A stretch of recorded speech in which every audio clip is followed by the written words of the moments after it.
حضرت غوث اعظم رضی اللہ تعالیٰ عنہ کی خدمت میں ایک شخص نے عرض کی حضور میں نے نفلی حج کے لیے جانا ہے، میری تیاری ہے۔ اس کے لہجہ اس طرح کا تھا، بتانے کا انداز اس طرح کا تھا کہ حضرت نے مشورہ دیا، فرمایا 1 سال ٹھہر جا، ذرا ٹھہر جا۔ اگلا سال آیا تو وہ رو پڑا، آنکھوں میں آنسو آ گئے، قافلے جا رہے تھے۔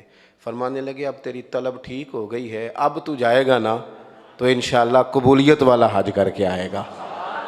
اب تیرا شوق اس طرح کا ہے کہ تیرے سجدے خوبصورت ہوں گے، تیری عبادات وہاں عمدہ ہوں۔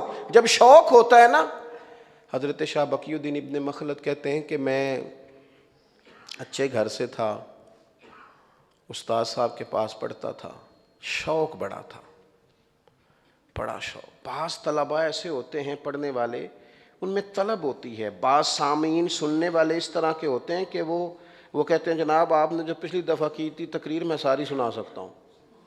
شوق ہوتا ہے، ذوق ہوتا ہے، طلب ہوتی ہے، کشکول سیدھے ہوتے ہیں، اس میں خیرات جلدی جاتی ہے۔ کہتے ہیں میں بڑے شوق سے پڑھتا تھا تو میرے استاد صاحب مجھے کہنے لگے تیرا ظرف بہت بڑا ہے، میرے پاس تو نے پڑھ لیا ہے، اب تو نا بغداد چلا جا امام احمد بن حنبل کی خدمت میں۔ کہتے ہیں میں کشتی پہ سوار ہوا جا رہا تھا، راستے میں طوفان آ گیا، کشتی ٹوٹ گئی، ایک تختہ میرے ہاتھ لگا، جان بڑی مشکل سے بچی، ایک جزیرے پہ جا کے پناہ لی، مہینہ بھر پتے کھا کے گزارا کیا، لیکن میرا سفر کا ارادہ ملتوی نہیں ہوا۔ نہ تینوں لب دیاں آپ گواچے، سانوں اپنی خبر نہ کوئی، ساتھوں تے پارے نہیں ککھ گلیاں دے، سانوں تے آکھ دے لوگ شدائی، اسا ننگ نموس دا ساڑ کے چولا تے گل پہنے تاج گدائی، سجنا اپنا آپ گوایا ہے تاں یار نے چاتی پائی۔ فرماتے میں طلب نہیں ختم ہوئی، اللہ نے موقع دیا، کشتی ملی، کسی نے دعوت دی، کوئی جہاز جا رہا تھا اس پہ بیٹھا، بغداد پہنچا۔ جب میں بغداد پہنچا تو حالات بدل چکے تھے، امام صاحب کا ادارہ تو بند ہو گیا، بادشاہ مخالف ہو گیا۔ یہ تو سیدنا عبداللہ ابن عمر سے چل رہی ہے نا بات کہ وقت کے حکمران صرف اس لیے شہید کرا دیتے کہ حکمران میں ہوں اور قوم ساری اس کے پیچھے جا رہی ہے، تو وہاں سے بات چلی آ رہی۔ فرماتے ہیں ادارہ بند ہے، امام صاحب کا گھر سب جیل بنا دیا گیا ہے، گھر میں بند ہے۔ میرا شوق پھر بھی کم نہیں ہوا، کرفیو نافذ ہے۔ میں نے لوگوں سے کہا امام صاحب تک کیسے پہنچا جا سکتا ہے، کوئی بندہ ایڈریس بتانے کو تیار نہیں۔ حضرت شاہ صاحب کہتے ہیں میں ایک شخص کی منت کی، میں نے کہا بڑی دور سے آیا ہوں، بڑی دیر سے پہنچا ہوں، بنا زیارت ملاقات لوٹ نہیں سکتا۔ وہ کہنے لگا گلی تک لے جاؤں گا پر انگلی کا اشارہ نہیں کروں گا۔ حالات جو ہوتے ہیں نا، وہ تیری آنکھ ہو یا سنگ ملامت کی چبھن، کون پہنچا ہے میرے درد کی گہرائی تک، دور شہرت نے تو یاروں نے کیا یاد بہت، پر ساتھ آیا نہ کوئی کوچے رسوائی تک۔ اور میاں صاحب کہنے لگے ساری عمر ہی آٹا گدہ ہے، لکھاں کیتے نہیں پیڑے، پر وقت آیا ہی تے محمد بخشا کوئی نہیں ہو بیٹھا نیڑے۔ حالات سخت ہیں، کہنے لگا انگلی کا اشارہ نہیں کروں گا، آنکھ کا کروں گا۔ فرمایا قبول ہے۔ کہتے ہیں انہوں نے نا اس گلی میں لے گئے امام صاحب کی اور اشارہ کر کے کہا کہ وہ گھر ہے۔ اب میں نے پہنچنا کیسے؟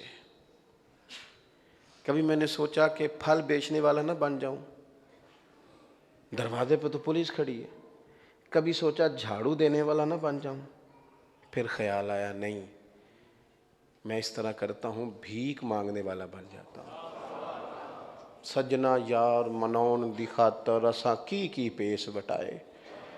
فرماتے میں نے نا گلے میں کاسا پہن لیا اور ان کی گلی کے کونے سے مانگنا شروع کیا، 1 دینار 2 دینار۔ امام صاحب کا دروازہ آیا اور میں نے صدا لگائی تو امام صاحب نورانی چہرے کے ساتھ، خوبصورت لہجوں کے ساتھ، جھکی ہوئی نظروں کے ساتھ دروازے پہ آئے، اور جیسے ہی امام صاحب نے السلام علیکم کہا میں نے پڑھ کے ہاتھ چوم لیا۔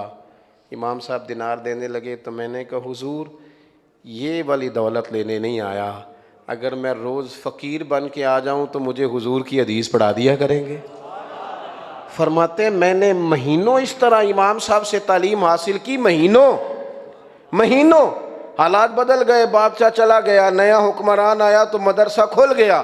فرماتے ہیں جب میں پہلے دن داخل ہوا تو امام صاحب اٹھ کے کھڑے ہو گئے، کہنے لگے پڑھا پڑھایا میں نے بھی ساری زندگی ہے، پر جو تجھے پڑھانے کا مزہ آیا ہے نا، جو سرور اپنے اندر، وہ شوق تو پیدا کریں، وہ مزاج تو لائیں، لیکن طبیعت ہی نہیں ہے۔ ہم دیکھتے ہیں ڈگریاں لینے کا شوق ہے، اسناد جمع کرنے کا شوق ہے، کوئی نہ کوئی نیا سے نیا سابقہ اور لاحقہ لوگ تلاش کرنے کو گھومتے ہیں، لیکن وہ رسوخ جس پر لوگ سفر کرتے تھے، کوئی ایک عنوان چنتے تھے پھر اس پر وہ زندگی لگا دیتے تھے، وہ شوق نہیں۔ ہمیں شوق پیدا کرنا چاہیے، ہمیں جمعے والے دن وقت پر جانا چاہیے، ہمیں محافل میں جو ملتا ہے واپس آ کر ہمیں نوٹ کرنا چاہیے، ہمارے پاس اتنا ذخیرہ جمع ہو جائے گا کہ وہ ہمارے لیے اور ہمیں اپنے بچوں کی تربیت کرنے کے لیے کافی ہوگا۔ اور دوسری بات، علم ہمیشہ عمل کے لیے سیکھیں۔